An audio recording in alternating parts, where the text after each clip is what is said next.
সৌমিত্রদা, বেশ অনেকদিনই পরে আবার স্পটন নিউজে তোমার বিশ্লেষণ যারা শোনার জন্য অপেক্ষায় থাকেন তাদের এবার আরও অপেক্ষার অবসান বললে ভুল হবে না।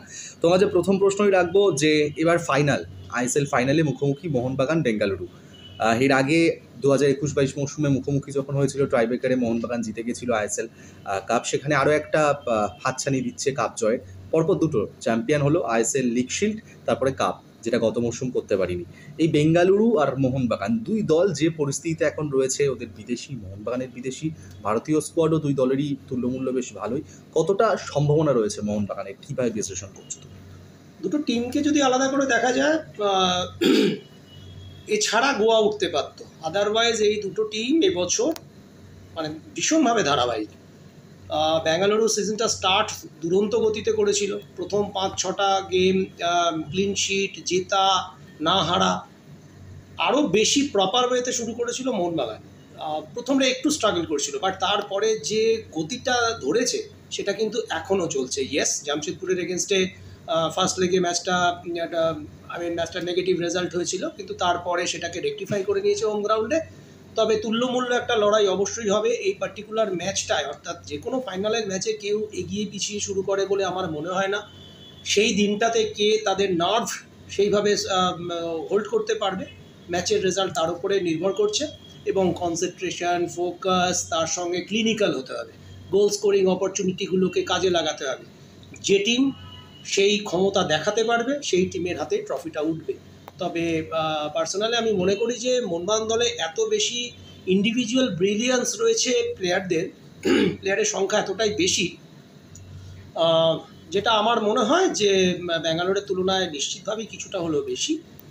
বিশেষ করে ভারতীয় খেলোয়াড়দের কথা বলবো আমি, মনবীর, লিস্টন, শুভাশিস, এক্সেপশনাল। আশিস রাই তবুও বলবো যে কিছুটা স্ট্রাগল করছে in terms of defending, but Apuia শেষ ম্যাচে এক্সেপশনাল গোল করেছে। ম্যাচের আমি তো বলতে পারি যে ম্যাচের ওই সময় দাঁড়িয়ে যে স্ট্রাইকটা থেকে গোল পেলো, আজকে যদি ওই স্ট্রাইকটা থেকে গোল না হতো, ইন দ্যাট কেস হয়তো আমরাই বলতাম যে আরেকটা কি অ্যাডভান্সিং পাস খেলা যেত, বা আরেকটা কি 1-2 কোনো ফ্রন্টের প্লেয়ারের সাথে খেলা যেত। ইয়েস, স্পেস ছিল, কিন্তু তারপরেও ওই কনফিডেন্স নিয়ে স্ট্রাইক করা এবং সেটাকে গোলে কনভার্ট করা অনবদ্য এক্সেপশনাল ফুটবল। তার সঙ্গে মনে করতে হবে তার আগের কয়েকটা ম্যাচ খেলেনি, খেলার মধ্যে ছিল না। তো অনিরুদ্ধ থাপা, তো কাকে ছেড়ে কার নাম বলবো? তো সে কারণে আমার মনে হয় মোহনবাগানের দিকে পাল্লা ভারী। আর তার সবথেকে বড় কারণ হলো যে হোম গ্রাউন্ডে খেলবে। এই হোম গ্রাউন্ডে 14-15টা ম্যাচ জিতেছে একটা সিজনে, আনবিলিভেবল ফর্মে রয়েছে।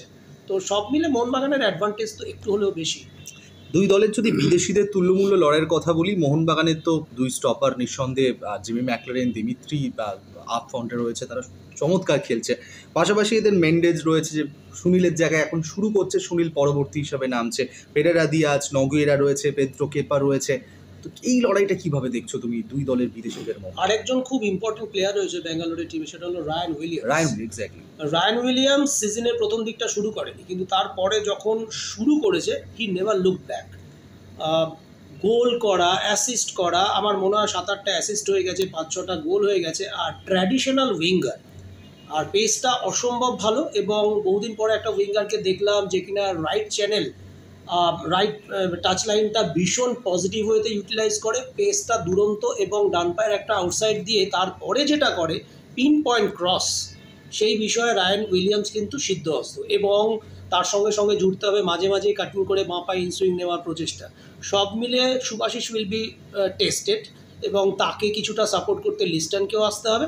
তো যেটা প্রথমেই বললাম যে ভারতীয় এবং বিদেশি খেলোয়াড়দের এই সংমিশ্রণ, কোয়ালিটির সংমিশ্রণ দুটো টিমেই পুরোপুরি রয়েছে। সুতরাং ম্যাচটা একেবারেই 50-50। কেন একটু আগে বলছিলাম যে মোহনবাগানের একটু advantage, that because of supporters. দর্শকদের ক্রমাগত যে উল্লাস, ক্রমাগত যে সাপোর্ট থাকবে প্লেয়ারদের সঙ্গে, এটা নিয়ে কোনো রকম দুশ্চিন্তা করার কারণ নেই।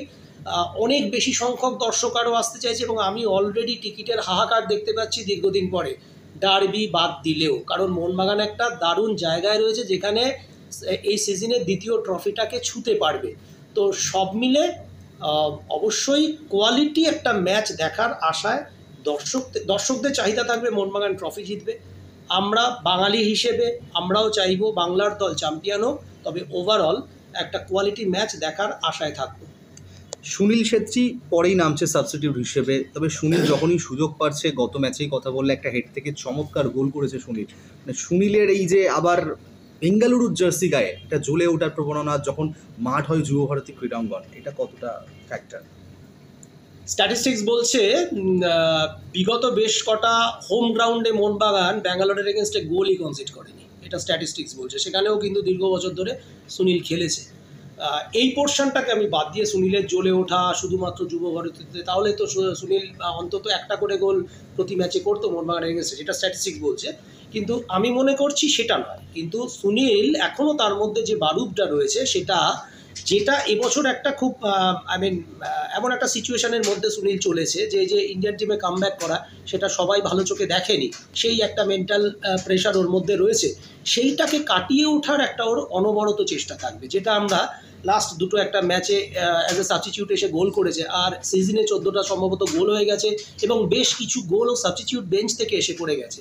ইম্পর্টেন্ট গোল, যেটা লাস্ট ম্যাচের গোলটা এগেনস্ট এফসি গোয়া, বাজ পাখির মতো, ইয়েস একেবারে স্ট্রাইকার্স ফিনিশ, কিন্তু সেই জায়গায় রিচ করতে হয় স্ট্রাইকারদের, এটাই শিক্ষণীয়। আর সুনীল যখন খেলবে তখন তাকে ছেড়ে রাখা, এটা মানে ফুটবলটা যারা জানে না তারাও সেই ভুলটা করতে চাইবে না। এই পোর্শনটা নিয়ে আমি অতটা চিন্তিত নই, যে সুনীলের যুব ভারতী, সুনীলের নিজস্ব মাঠ, এগুলো নিয়ে নয়। কিন্তু ইয়েস, ওভারঅল মোহনবাগান টিমের যে বাঁধন রয়েছে, আর যে দুটো সেন্টার ব্যাকের কথা বলি, আনবিলিভেবল, দুজনেই একে অপরের পরিপূরক। অ্যালবার্টো রড্রিগেজ কিছুটা অ্যাডভান্সিং যায়, গোল স্কোরিং এবিলিটি রয়েছে। কোনো লিগে একটা মাত্র টিম যেখানে ডিফেন্ডাররা প্রচুর গোল করেছে, জামশেদপুরেও করেছিল, জামশেদপুর এখন আর সেই জায়গায় নেই, মিন্স কন্টেনশনে নেই, দে আর আউট। কিন্তু এই একটা টিম মোহনবাগান টিমে যেখানে আফ্রন্টে প্লেয়ারদের থেকে সম্ভবত ডিফেন্ডারদের যে গোল সংখ্যা সেটা যোগ করলে বেশি হবে। সব মিলে অ্যাডভান্টেজ কিছুটা হলো মোহনবাগান।